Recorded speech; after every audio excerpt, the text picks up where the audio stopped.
যুবক ভাই মনে পড়ে গেল মদিনার এক যুবক নবী করিম সাল্লাল্লাহু আলাইহি সাল্লামের দরবারে এসে বলতেছেন, নবী গো,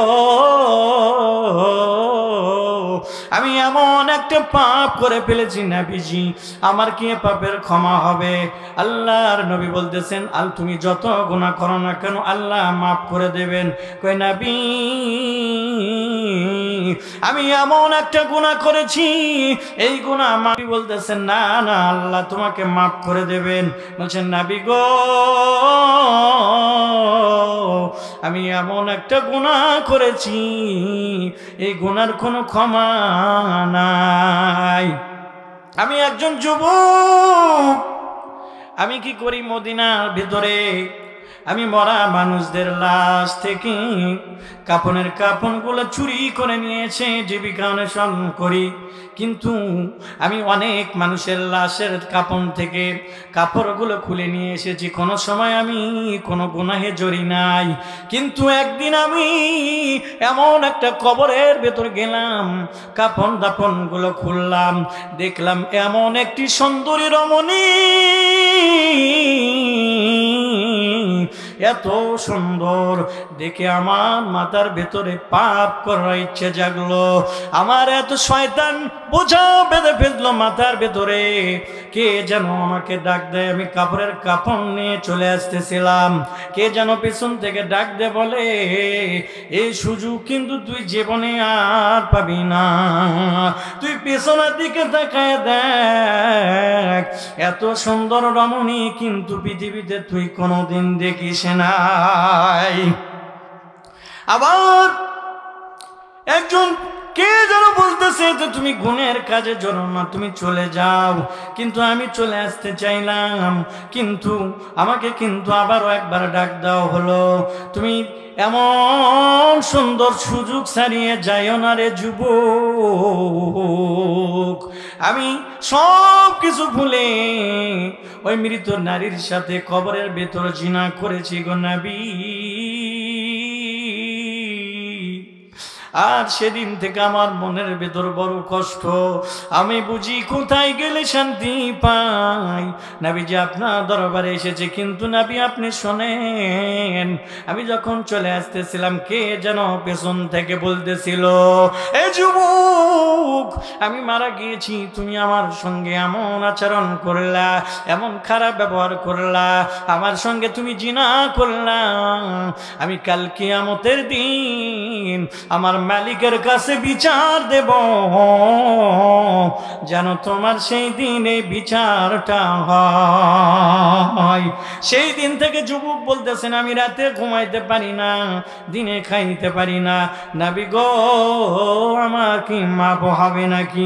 নবী বলতেছেন, তুমি তাড়াতাড়ি আমার সামনে থেকে চলিয়ে যাও। যুবক কান্না করতে করতে চলে গেলেন, কান্না করতে করতে নবীজির দরবার থেকে চলে গেলেন। এখন আমাদের মনে প্রশ্ন হলো, কোন মানুষ বুঝি মৃত মানুষের সাথে এরকম আচরণ করতে পারে না? পারে না। আরে বাবা, কয়েকদিন আগে হয়ে গেল নেটে আমাদের বাংলাদেশের সোনার ছেলে ঢাকা মর্গের ভেতর মৃত নারীর সাথে জিনা ব্যভিচার করলো, ঠিক কিনা? করে নাই? কই কোন সন্তান যদি এরকম খারাপ পথে চলে যায়, বাবা যদি, মা যদি কলিজার মধ্যে টান দিয়ে নিয়ে বলে, বাবা গো, এ কলিজে, এ আমার প্রাণের সন্তান, এ বাবা, ও সোনামণি, ও চাঁদমণি, তোমাকে আমরা বড় ভালোবাসি, এরকম যদি সন্তানের ঘাড়ের ভিতর চুমা দেয়, কপালের ভেতর চুমা দেয়, মাথার ভেতর চুমা দেয়, সন্তান বাবার ভালোবাসা পাইয়া বাবার পায়ের ওপর পড়ে যাবে, চিল্লায় বলি আল্লাহু আকবার, ঠিক কিনা বলেন? আল কোরআনের কথা যদি কোনো মানুষের নলেজে ঢুকে যায়, যে আমি যেখানেই গুনাহ করি না কেন, সেটা যদি আমার মাওলা দেখে, সেটা যদি আমার আল্লাহ দেখে, তাহলে কি ওই যুবকের দ্বারা কোনো গুনাহ করা সম্ভব নাকি? বলেন। সন্তানকে শিক্ষা দিচ্ছে, আসুন লোকমান হাকিম সন্তানকে শিক্ষা দিচ্ছেন, فمن يعمل مثقال ذرة خيرا يره ومن يعمل مثقال ذرة شرا يره আল্লাহ তাআলা বলেন কোন বান্দা যদি সরিষার দানা পরিমাণ অর্থাৎ জাররা পরিমাণ যদি গুনাহ করে ফেলে ওটা তার আমলনামায় কাল কিয়ামতের ময়দানে দেখানো হবে।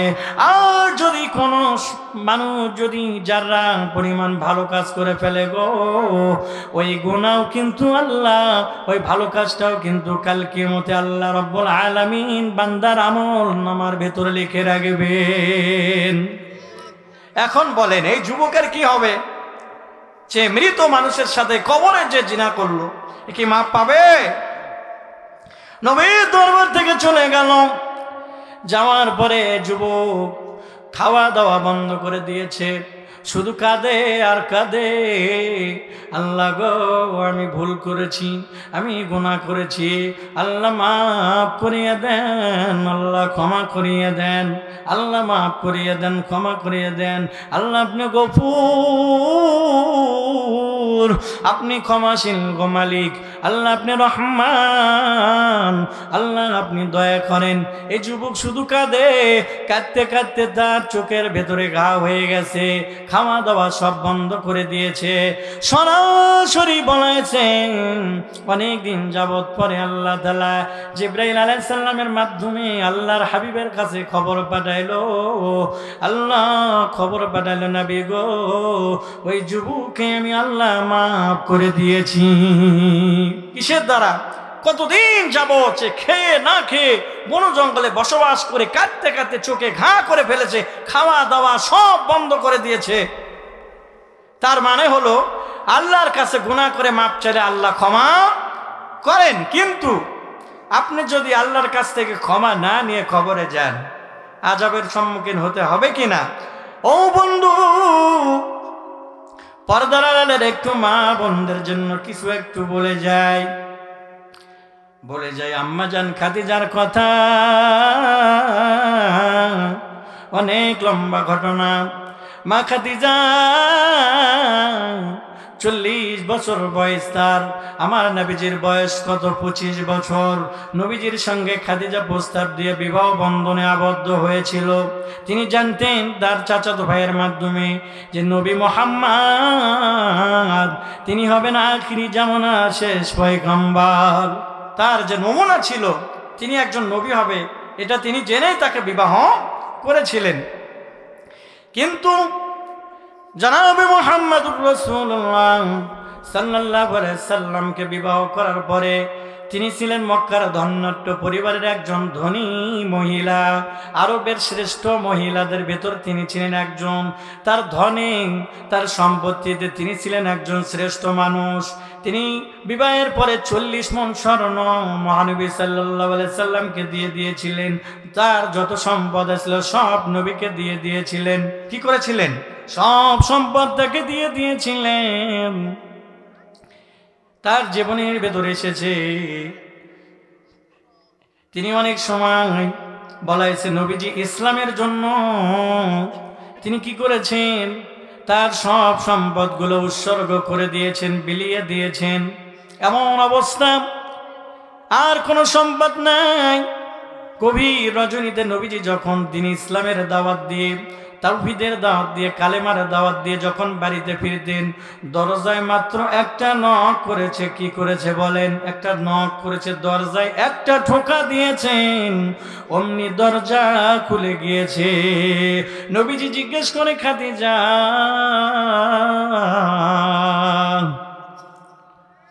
তুমি কি ঘুমাও না?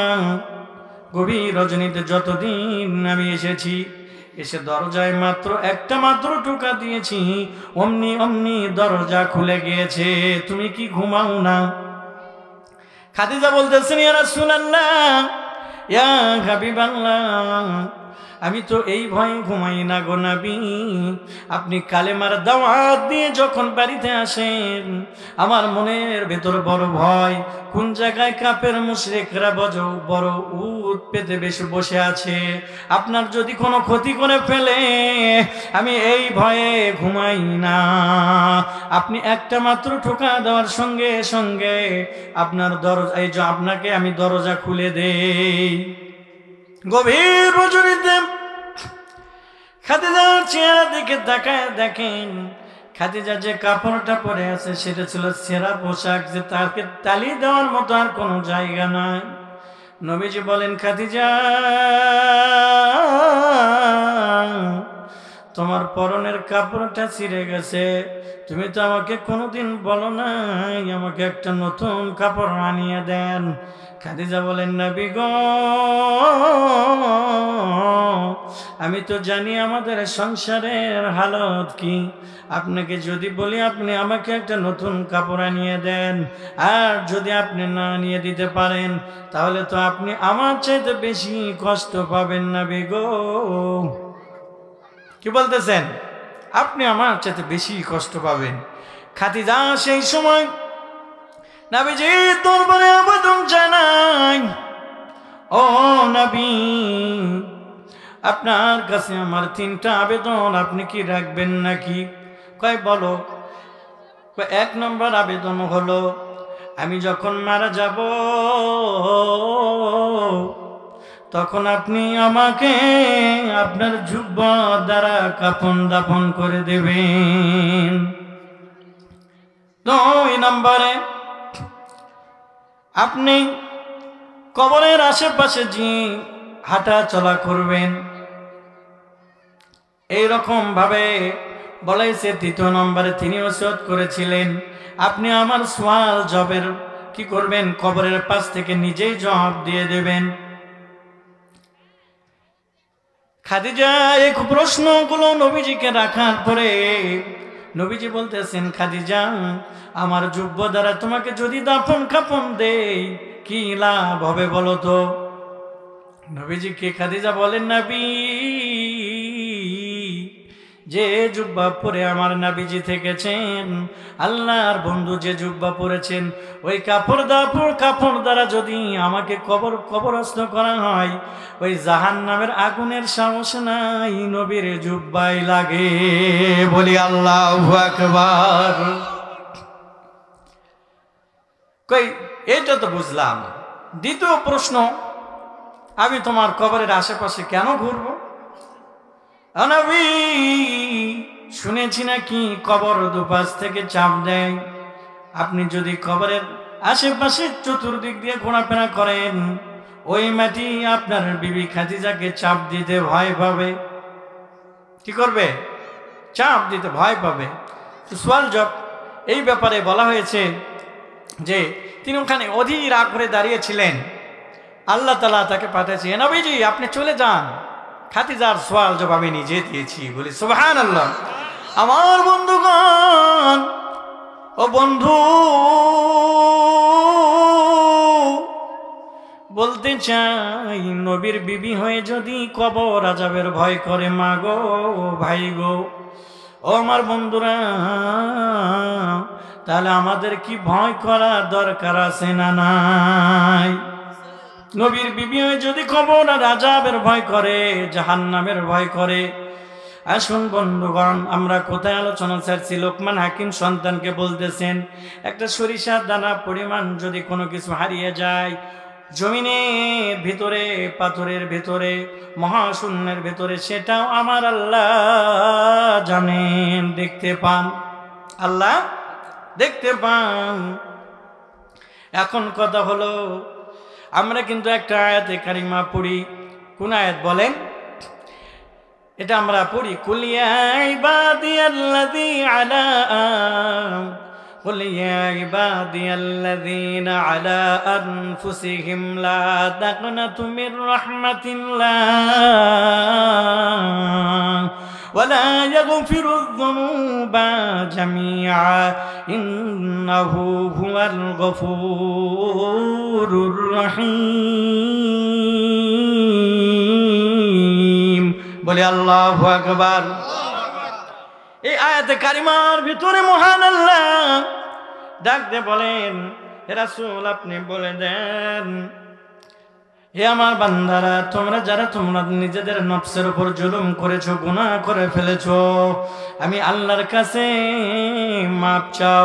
হে আল্লাহ বলেন, তোমরা নিজেদের নফসের উপর জুলুম করেছো, গুনাহ করে ফেলেছো, আমি আল্লাহ রহমত থেকে নিরাশ হইও না। আমি আল্লাহ তাআলা তোমাদের সকলের সব গুনাহগুলোকে মাফ করে দেব। নিশ্চয় আমি আল্লাহ ক্ষমাশীল দয়ালু। আল্লাহ ক্ষমাশীল দয়ালু। কিন্তু এই আয়াত বলতাম, কিন্তু পরের আয়াতটা আমি কখনো বলা হয়নি।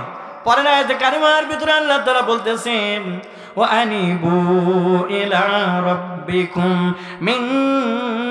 ওয়া আসলিমু মিন ক্বাবলি আন ইয়াতিয়াকুমুল আযাবু সুম্মা লা তানসুরুন। আল্লাহ তাআলা বলতেছেন, তোমরা আল্লাহ অভিমুখী হও, তোমাদের পূর্বর অভিমুখী হও, তোমরা আত্মসমর্পণকারী হও। এইভাবে বলতেছেন, সেই দিবসটি আসার পূর্বেই, আযাব আসার পূর্বেই, অর্থাৎ মারা যাবার পরে কবরের আযাব যখন আসবে, মউতের সাকরাতুল মউত তোমাকে যখন ধরে ফেলবে, তার আগেই তোমাকে তওবা করতে হবে, আগেই ক্ষমা চাইতে হবে। আযাব আসার পূর্বেই তোমাকে মাপ চাইতে হবে। সুম্মা লা তানসুরুন, তোমার সেখানে তোমাদের কোনো সাহায্যকারী থাকবে না।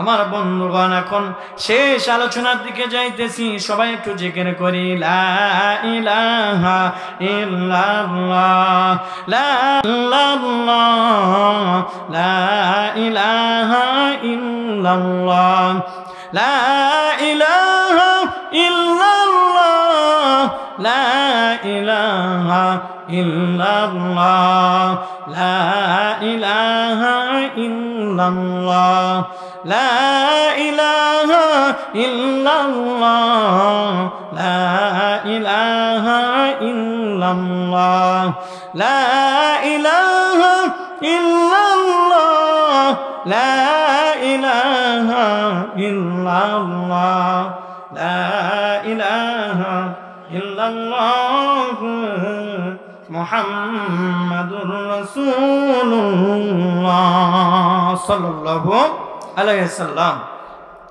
প্রিয় উপস্থিতি, লোকমান হাকিম যে হিসাবের কথা বললেন, এখন বলেন হিসাবের ব্যাপারে, মারা যাবার পরে কি অবস্থা হবে বান্দার। এই আয়াতের শেষের দিকে বলা হচ্ছে যে যারা কি করবে, দুনিয়াতে এরকম আল্লাহর হুকুম মানে নাই। আল্লাহ নিজেই বলতেছেন, দুনিয়া থাকতে তোমরা আমি আল্লাহর কাছে মাপ চাও, ক্ষমা চাও, আযাব আসার পূর্বেই। তোমরা যে কাল কিয়ামতের দিন বলবা, আল্লাহ আপনি যদি আমাদের হিদায়াত দিতেন, আমরা মুত্তাকি হয়ে যাইতাম।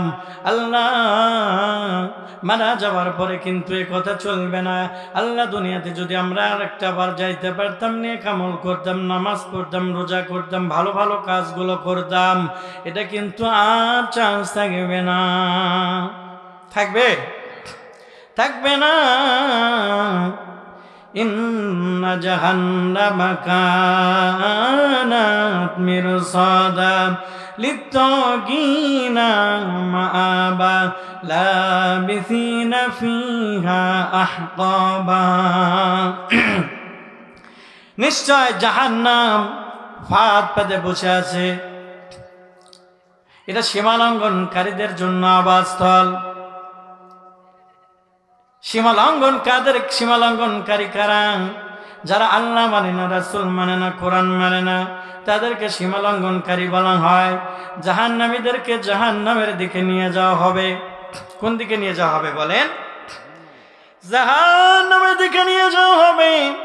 তার পূর্বে একটা কথা আমি আলোচনা শেষের দিকে টানছি গো বাবা। আল্লাহ তাআলা সূরা আল হাক্কার ভেতর বলেন, فَأَمَّا مَنْ أُوتِيَ كِتَابَهُ بِيَمِينِهِ। কাল কিয়ামতের দিন হাসরের ময়দানে বান্দাকে যখন বলা হয়েছে যার আমল নামা ডান হাতে দেওয়া হবে, সে বলবে ফায়াকুলু হা মুকরাবু কিতাবিয়া, দেখো দেখো তোমরা আমার আমল নামা নিয়ে দেখো। আল্লাহ তাআলা আমাকে আমল দিয়েছেন, এই ভালো আমল ডান হাতে আমল পাওয়ার পরে সে অন্যান্য মানুষের কাছে যে বলবে দেখো তোমরা আমার আমল নামা পড়ো। ইন্নী জানান্তু আন্নী মুলাকিন হিসাবিয়া, আমি জানতাম হিসাবের সম্মুখীন হতেই হবে। এর জন্য ডান হাতে আমল নামা পাওয়ার পরে সে আনন্দে পুলকিত হয়ে যাবে।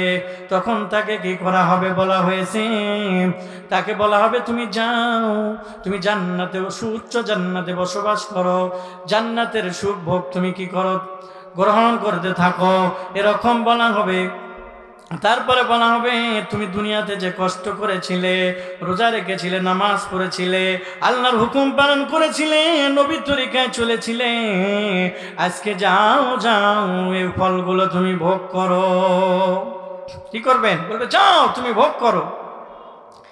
সূরা জুমার ভেতর আল্লাহ তাআলা বলতেছেন وَسِيقَ الَّذِينَ كَفَرُوا إِلَى جَهَنَّمَ زُمَرًا, জাহান্নামের ফেরেশতারা যখন জাহান্নামীদেরকে দলে দলে হাকায়া হাকায়া জাহান্নামের দিকে নিয়ে যাবে গো। আর জাহান্নামের দরজা যাওয়ার সঙ্গে সঙ্গে জাহান্নামের রক্ষীরা ফেরেশতারা বলবে হাত্তা, ওখানে যাওয়ার পরে বলবে হাত্তা যাও ফুতিহাত আবওয়াবুহা ওয়া ক্বালা লাহুম খাযানাতুহা আলাম ইয়াতিকুম রাসূলুম মিনকুম ইয়াতলুনা আলাইকুম আয়াতি রাব্বিকুম ওয়া ইনজিরুনাকুম লিকাআ ইয়াউমিকুম হাযা ক্বালু বালা ওয়ালাকিন হাক্কাত কালিমাতু আযাবি আলাল কাফিরিন কিলা দুখুলু আবওয়াবা জাহান্নাম হুম ফিহা খালিদুন ফাবি'সা মাসাওয়াল মুতাকাব্বিরিন। জাহান্নামের ফেরেশতারা জাহান্নামের দিকে জাহান্নামীদেরকে দলে দলে হাঁকায় হাঁকায় পিটাইতে পিটাইতে নিয়ে যাবে। জাহান্নামের দরজার কাছে যখন তাদেরকে প্রবেশ করানো হবে, জাহান্নামের ফেরেশতারা তাদেরকে বলবে তোমার কাছে কি দুনিয়াতে আলাম ইয়াতিকুম রাসূলুম, তোমার কাছে কি নবী রাসূল যায় নাই? তোমাকে কি ভীতি প্রদর্শন করানো হয় নাই? তোমাকে কি জাহান্নামের আযাবের কথা বলা হয় নাই?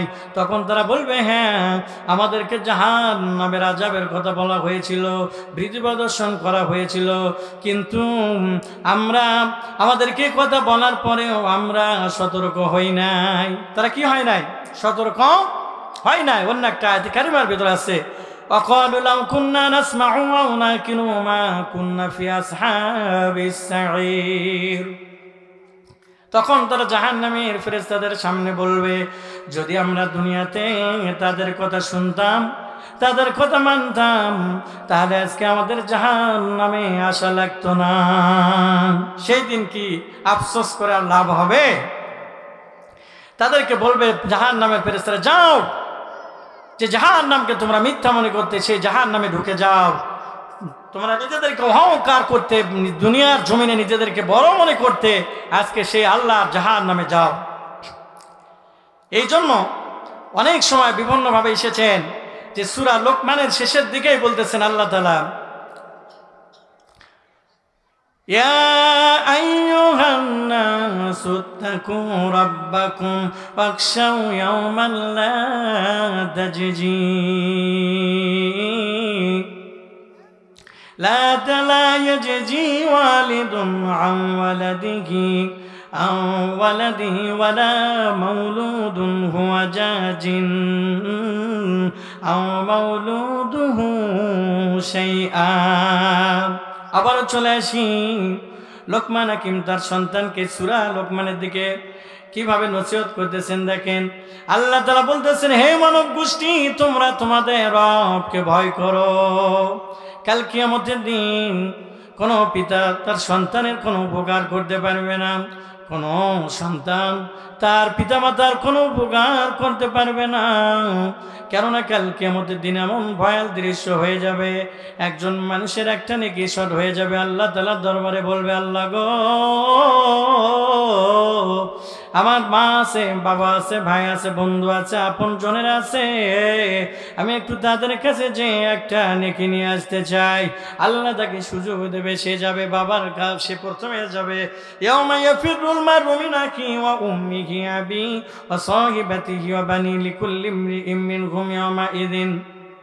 প্রথমে কাল কিয়ামতের দিন তাকে দেখে সবাই পলায়ন করতে চাইবে, ভাইয়ের কাছে যাবে, ভাই পলায়ন করবে, মা বাবার কাছে যাবে, কেউ কাউকে কি করবে না, পরিচয় দেবে না, নেকি তো দূরের কথা। সবাই বলবে, আজ কিয়ামতের দিন তোমার যে অবস্থা বাবা, আজকে আমারও তো ওই অবস্থা। ওই কি করবে, মুখটা ভার করে নিয়ে চলে যাবে আল্লাহর দরবারে। সূরা আকার শেষের দিকে এসেছেন, وأما من أوتي كتابه بشماله واتجر আমল নামা বাম হাতে দেওয়া হবে। ফায়াকুলু ইয়া লাইতানি লাম উতা কিতাবিয়া, সে বলবে যদি আমার আমলনামা আমাকে না দেওয়া হতো, আমার হিসাব যদি না নেওয়া হতো, আমার মৃত্যু যদি শেষ হয়ে যেত। কিন্তু সেদিন সে আফসোস করে বলতে থাকবে, মা গনা আন্নি মালিয়া হালাকা আন্নি সুলতানিয়া, আজকে আমার মাল কোনো কাজে আসছে না, আজকে আমার ক্ষমতা আমাকে বাঁচাইতে পারতেছে না। সেই দিন কিন্তু ওই একটা নেকি না শর্ট থাকার কারণে, আমলনামা বাম হাতে থাকার কারণে আল্লাহ তাআলা ফেরেশতাদেরকে হুকুম দেবে, ও ফেরেশতারা, খুযু ফাগুল্লু সুম্মাল জাহিম সাল্লু। আল্লাহ ফেরেশতাদেরকে হুকুম দেবে, জাহান্নামের ফেরেশতাদেরকে, আরে ধর, আরে ধর। জাহান্নামের লেলিহান, জাহান্নামের বেরি পরানোর পরে একে জাহান্নামের ভেতর নিক্ষেপ কর। সুম্মা ফি সিলসিলাতিন জারুহা সাবউনা জিরাআতান ফাসলুকু। বলাইছে ফেরেশতারা তাকে 70 গজ শিকল লাগাইয়া টেনে হেসড়ে জাহান্নামের দিকে নিয়ে যাবে। কি জন্য নিয়ে যাবে? وَلِلَّذِينَ كَفَرُوا بِرَبِّهِمْ عَذَابُ جَهَنَّمَ। যারা আল্লাহ তাআলাকে অস্বীকার করেছে, তাদের রবকে অস্বীকার করেছে, তাদের জন্য রয়েছে জাহান্নামের আগুন। কি রয়েছে বলেন? জাহান্নামের আগুন। وَلِلَّذِينَ كَفَرُوا بِرَبِّهِمْ عَذَابُ جَهَنَّمَ وَبِئْسَ الْمَصِيرُ। তা কতই না নিকৃষ্ট। ইযা উলকু ফিহা সামিউ লাহা শাহীকুম ওয়া হিয়া তাফুর তাকাদু তামাইয়াজু মিনাল গায়জ কুল্লামা উলকিয়া ফিহা ফাওজুন সালাহুম খাজানাতুহা লাম ইয়াতিকুম নাযীর ক্বালু বালা ক্বাদ জাআনা নাযীর ফাকাযযাবনা ওয়া কুলনা মা নাযালাল্লাহু মিন শাই إن أنتم إلا في ضلال كبير وقالوا لو كنا نسمع أو نعقل ما كنا في أصحاب السعير। যারা তার রবকে অস্বীকার করেছে, তাদের জন্য রয়েছে জাহান্নামের শাস্তি। সেটা কতই না নিকৃষ্ট। বলেছে যখন জাহান্নামীদেরকে জাহান্নামে নিক্ষিপ্ত করা হবে, তখন তারা জাহান্নামের তর্জন গর্জন শুনতে পাবে। জাহান্নামের সিপাহীরা তাদেরকে বলবে, দুনিয়াতে কি তোমাদেরকে ভীতি প্রদর্শন করা হয় নাই? তোমাদের কি জাহান্নামের কথা বলা হয় নাই? তখন তারা বলবে, আমাদেরকে বলা হয়েছিল, মনে মনে আমরা ভেবেছিলাম তারাই মনে হয় আমাদেরকে মিথ্যা বলছে। জাহান্নাম বলতে কোনো কিছু নাই, জাহান্নাম বলতে কোনো কিছু নাই। তারাই মনে হয় বড় পদভ্রষ্টতার ভিতর রয়েছে। وقالوا لو كنا نسمع أو نعقل ما كنا في أصحاب السعير। সেই দিন তারা বলবে, আমরা যদি তাদের কথা শুনতাম, আর যদি তাদের কথা বুঝতাম তাহলে আজকে আমাদের এই জাহান্নামের আগুনে আসা লাগতো না। এই জন্য আল্লাহ তাআলা নিজেই বলেছেন, ওয়ালাকাদ জারআনা লিজাহান্নামা কাসীরাম মিনাল জিন্নি ওয়াল ইনস লাহুম কুলুবুন লা ইয়াফকাহুনা বিহা ওয়ালাহুম আ'য়ুনুন লা ইউবসিরুনা বিহা ওয়ালাহুম আযানুন লা ইয়াসমাউনা বিহা উলাইকা কাল আনআম বাল হুম আদল। আল্লাহ তাআলা বলতেছেন, আমি দেখতে পাচ্ছি বহু সংখ্যক জিন আর মানুষরা জাহান্নামে যাবে। কোথায় যাবে? জাহান্নামে যাবে। আমি তাদেরকে অন্তর দিয়েছি বোঝার জন্য, দিল দিয়েছি বোঝার জন্য, বোঝে না। ও মুসলমান, তোমরা আজকে ঘুমিয়ে থাকলা। আল্লাহ তাআলা বলতেছেন, তোমাদের বোঝার মতো শক্তি দিয়েছি, তোমরা বোঝার চেষ্টা করলে না। চক্ষু দিয়েছি, আমার সৃষ্টি দেখে, পাহাড় দেখে, আসমান দেখে, জমিন দেখে আমি আল্লাহকে চিনলে না। তোমার শরীরের দিকে তাকায় তাকায় দেখো, তোমার শরীরের অঙ্গগুলোকে তৈরি করেছে, চোখের জায়গাতে চোখ রেখেছে, তোমার মাথার জায়গাতে মাথা রেখেছে, অঙ্গ প্রত্যঙ্গগুলো কে সৃষ্টি করেছে একবার তাকায় দেখো। এই জন্য তুমি যদি তোমার নিজের দিকে তাকায় দেখো, তোমার মাওলাকে পেয়ে যাবে। তোমাকে ডাকা হয়েছিল, আহ্বান করা হয়েছিল, তুমি শুনেই শোনো নাই। আল্লাহ তাআলা বলতেছেন, এরা হলো পশু, পশুর চাইতে নিকৃষ্ট চতুষ্পদ জন্তু নেই। এখন কথা হলো, জাহান্নামীরা কেন জাহান্নামে যাবে?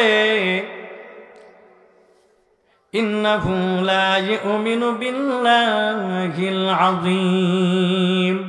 তারা মহান আল্লাহর প্রতি ঈমান না আনার কারণে জাহান্নামে যাবে। ওয়ালা ইয়াহুদ্দু আলা তুআমিল মিসকিন। আর গরিব অসহায় মিসকিনদেরকে খানা না খাওয়ার কারণে তারা জাহান্নামে যাবে। অন্য একটা আয়াতে কারিমার ভেতরে এসেছে, কুল্লু নাফসিন বিমা কাসাবাত রহিনা ইল্লা আসহাবাল ইয়ামিন ফি জান্নাতিন ইয়াতাসাআলুনা আনিল মুজরিমিন মা সালাকাকুম ফি সাকর আকালু লাম নাকু মিনাল মুসাল্লিন। আল্লাহ তাআলা বলতেছেন, যার কর্ম তার জন্য, কিন্তু ডানপন্থীদের জন্য সুখবর। জান্নাতীরা প্রশ্ন করবে, দুনিয়া জিন্দেগিতে অনেক ভাইকে দেখবে, বন্ধুকে দেখবে, তাদেরকে বলবে তোমরা কেন জাহান্নামের ভেতরে? তখন তারা উত্তর দেবে, আকালু লাম নাকু মিনাল মুসাল্লিন, আমরা নামাজ পড়ি নাই, এই জন্য জাহান্নামে এসেছি। কোথায় এসেছি? জাহান্নামে এসেছি। গরিব মিসকিনদেরকে খানা দেই নাই, এই জন্য জাহান্নামে এসেছি। জাহান্নামীদের খাদ্য কি হবে? জাহান্নামীদের পোশাক কেমন হবে? জাহান্নামীদের খাবার হবে রক্ত, পোষ, গরম পানি। জাহান্নামীরা আল্লাহ তাআলার দরবারে প্রার্থনা করবে, আল্লাহ গো, জাহান্নামের আগুন আমাদের সহ্য হয় না, গরম সহ্য হয় না, মালিক আল্লাহ আপনি আমাদের খাবার দেন। গরম পানি, রক্ত পোষ তাদের সামনে আসবে, গরম পানি তারা খিদার তাড়নায়, পিপাসার তাড়নায় খেয়ে ফেলবে। বলেছে জাকুম ফল খেয়ে ফেলবে, খেয়ে ফেলার পরে পেটের ভেতর বয়লিং হবে, নারী ভুঁড়িগুলো বয়লিং হয়ে পিছনের দ্বার দিয়ে চুপ চুপ করে পড়তে থাকবে। সেই দিন কিন্তু বাঁচানোর কেউ থাকবে না। আল্লাহ আপনি আমাদের জীবনের গুনাহগুলোকে মাফ করে দেন আল্লাহ। আপনার কোরআন মোতাবেক জীবন চলবার তৌফিক দেন আল্লাহ। আপনার নবীজির আদর্শ মেনে জীবন করার তৌফিক দেন রে মালিক। আল্লাহ আপনি ছাড়া ক্ষমাকারী কেউ নাই। যেখানে জাহান্নামের আয়াত আছে সেখানে আল্লাহ তাআলা জান্নাতের আয়াত নাজিল করে দিয়েছেন। সূরা জুমারের ভেতর বলেন, ওয়াসিকাল্লাযীনা তাকাউ রাব্বাহুম ইলা জান্নাতি জুমারা حتى إذا جاء فتحت أبوابها وقال لهم خزنتها سلام عليكم طبتم فادخلوها خالدين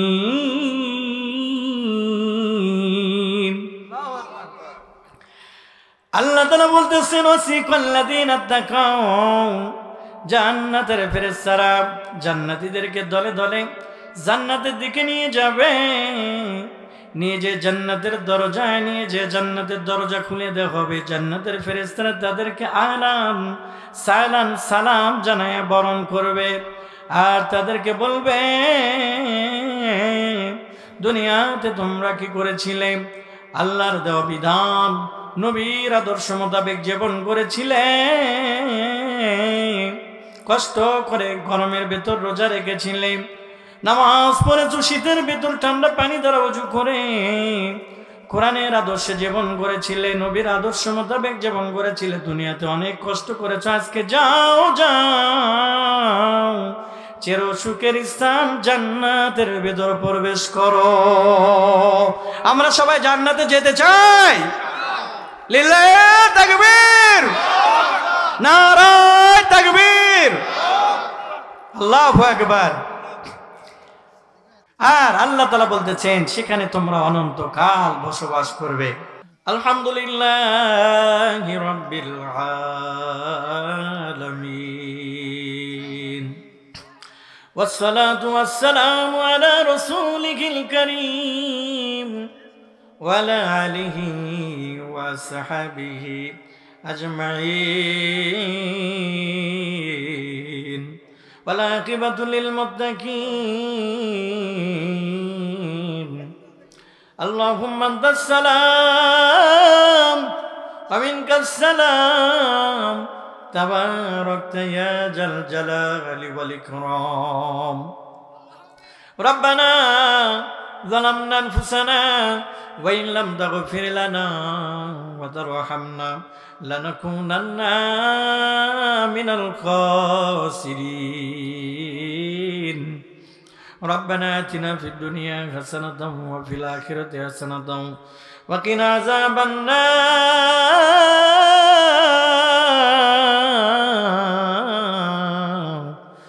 وقل رب اغفر وارحم وأنت خير الراحمين يا أول الأولين يا آخر الآخرين يا ذو القوة المتين يا راحم المساكين يا أرحم الراحمين يا الله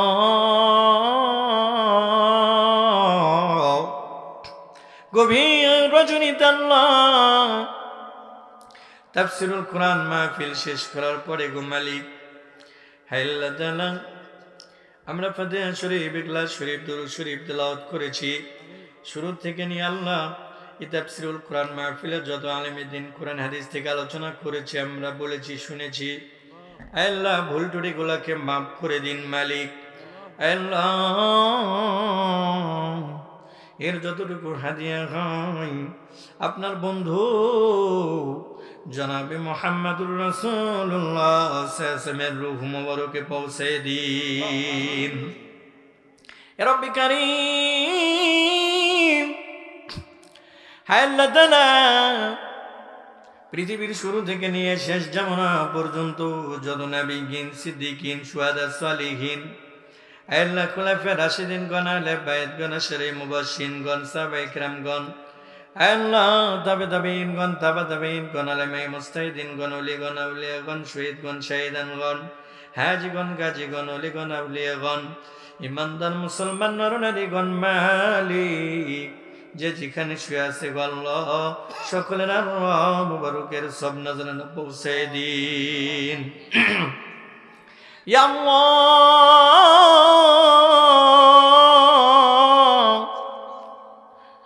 রব্বি কারীম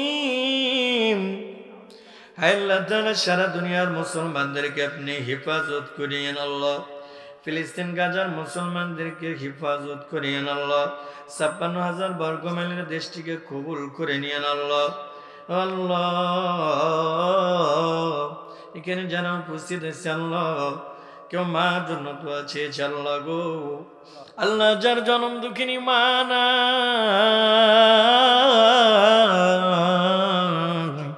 তার মতো তো ইতিম এই দুনিয়ায় আর কেউ নাই। আল্লাহ কারো দরদের বাবা নাই গো, আল্লাহ কারো মা বাবা ভাই নাই, ইন্তিকাল করিয়া ওই অন্ধকার কবরে ঘুমাইয়া আছেন মাওলা।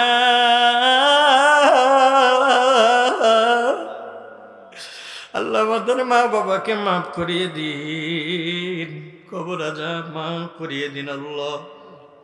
আল্লাহ বাবা মাথার ঘাম পায়ে ফেলে কঠোর পরিশ্রম করে নিজে না খেয়ে সন্তানকে মানুষ করে গো মালিক।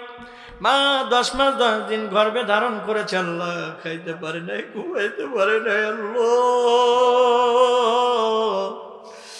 সেই জনম দুঃখিনী মা যাদের নাই আল্লাহ, আল্লাহ দরদের বাবা নাই, ওই অন্ধকার কবরে আমাদের মা বাবা কেমন আছে আমরা আল্লাহ জানি না। আল্লাহ আমাদের মা বাবার জীবনের গুনাহগুলোকে মাফ করে দিন আল্লাহ ইয়া রহমান ইয়া আল্লাহ। সবাই বলেন রব্বির হামহুমা কামা রব্বায়ানি সগীরা وقل رب ارحمهما كما ربياني صغيرا।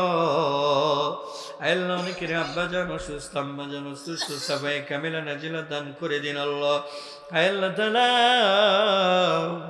আরো যেন দাদা দাদি নানা নানি চাচা চাচি ফুফা ফুফু খালা খালু ছেলে মেয়ে ভাই বেরাদার পাড়া প্রতিবেশী বন্ধু বান্ধব শ্বশুর শাশুড়ি আল্লাহ ছেলে মেয়ে আপন জনেরা যারা বিদায় নিয়ে কবরে চলে গিয়েছেন আল্লাহ, আল্লাহ এই মাইকের আওয়াজ যত দূর চলে যায় গো মালিক, যত কবরবাসী শুয়ে আছে আল্লাহ সকলকে আপনি মাফ করিয়ে দিন গো মালিক, সকলকে আপনি মাফ করিয়ে দিন আল্লাহ। কবর আযাব মাফ করে দিন, কবরগুলোকে জান্নাতুল ফিরদাউসের টুকরা বানিয়ে দিন আল্লাহ। রব্বি করিম মুহাম্মদ সাল্লামের উম্মতকে আপনি মাফ করিয়ে দিন আল্লাহ। আল্লাহ এই তাফসীরুল কোরআন মাহফিলকে কবুল ফরমান আল্লাহ।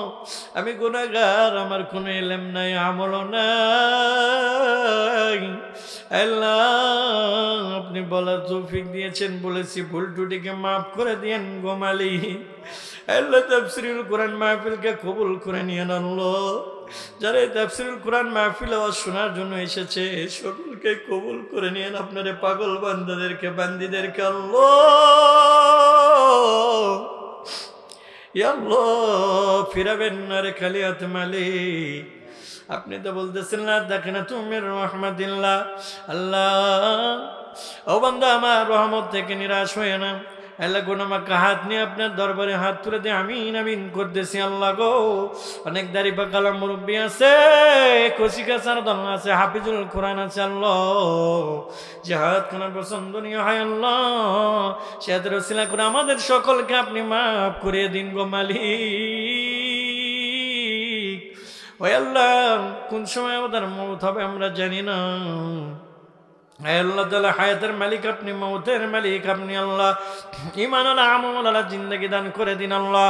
আল্লাহ আজকের মাহফিলে যারা টাকা দিয়ে, শ্রম দিয়ে, বুদ্ধি দিয়ে, পরামর্শ দিয়ে যারা আল্লাহ মাহফিলকে সফল করল গো মালিক, তাদেরকে সকলকে আপনি কবুল করে নিন। কাল কিয়ামতের দিন আল্লাহ এটা আমাদের জন্য সকলের জন্য নাজাতের জারিয়া বানিয়ে দিয়েন আল্লাহ। আল্লাহ ও মালিক, আল্লাহ গুনাহ করতে করতে পাহাড় সম গুনাহ করেছি, সাগরের ফেনা পরিমাণ গুনাহ করেছি মালিক। আল্লাহ তাআলা